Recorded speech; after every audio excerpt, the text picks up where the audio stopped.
I know you want to read sheet music faster. And there's a special and simple technique that can make it more intuitive and yes, faster.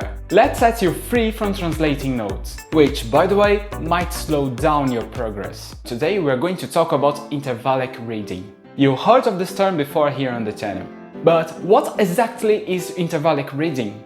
And how can it help you improve your piano playing? Let's find out. Intervallic reading is a technique that helps you read music faster and more accurately. Instead of reading each note individually, you read groups of notes as intervals. This means that you can quickly recognize patterns in the piece and play them without having to think too much about each note. By the way, what are your biggest problems with sheet music reading? Intervallic reading is important because it helps you develop a better sense of musicality and phrasing. When you read music as intervals, you can see the bigger picture of the music and how each note fits into the overall harmony and melody. This can help you play with more expression and emotion. How to practice intervallic reading? To practice intervallic reading, start by identifying common intervals in the piece. For example, a major third is a distance between two notes that are 3 half steps apart. Once you can recognize these intervals, practice playing them on the piano. You can also practice playing scales and arpeggios using intervallic reading. Learn this trick. Odd numbered intervals have a line-to-line or a space-to-space relation. Even numbered intervals have a line-to-space or space-to-line relation. That means that all thirds, fifths, sevenths, and so on may be found going from a line to another line or from a space to another space. And that all seconds, fourths, sixths, and octaves are found going from a space to a line or vice versa. Don't forget that you must be capable to locate all the intervals on the keyboards too. Memorize the physical sensation, the fingering, the hand shape, and the individual distances of the intervals on the keyboard. Start practicing with your own repertoire or aleatory exercises. Set a starting note and go. Beware the directions and repeated notes.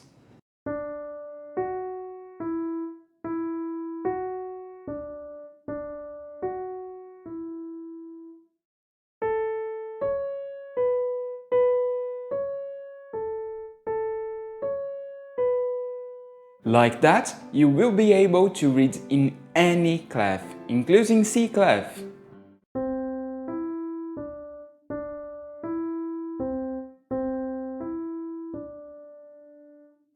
Another important aspect, reference points. Start from these 3 reference points: G clef G, F clef F, and middle C. These points can cover most of the grand stuff. Learn to read intervals from them.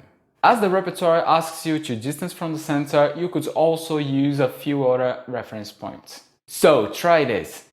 For the G clef, use all the G's and C's as reference points. For the F clef, use all the F's and C's as reference points. But don't forget to make it gradually. Otherwise, you would be translating notes again. And this is not what we want. Start identifying the reference points. If the notes are not present, then identify their positions and imagine ghost reference notes. Read the notes by the sequence, don't translate them.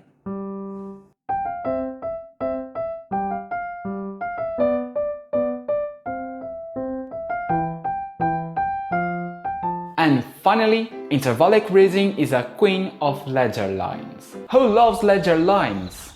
They are almost inevitable depending on the piece. And they can be hard to read. But with a good reference point and intervallic reading, you might not even notice that you are that far from the grand stuff.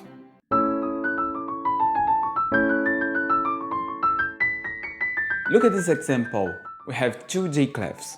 We've already talked about the hands not being owners of clefs, but several people have problems with 2 G clefs. If you focus on the reference points and the patterns, everything will get easier. Transform this information into a code. Then translate the code to the keyboard. And look, we found out that in this piece, both hands play the same melodic sequence.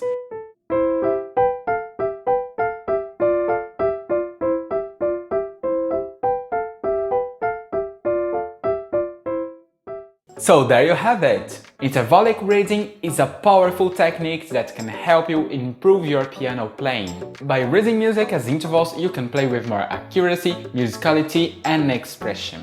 I haven't covered yet specific exercises and add-ons for intervallic reading, but this is coming and I hope you won't miss it. So don't forget to subscribe. Thanks for watching and I'll see you in the next video.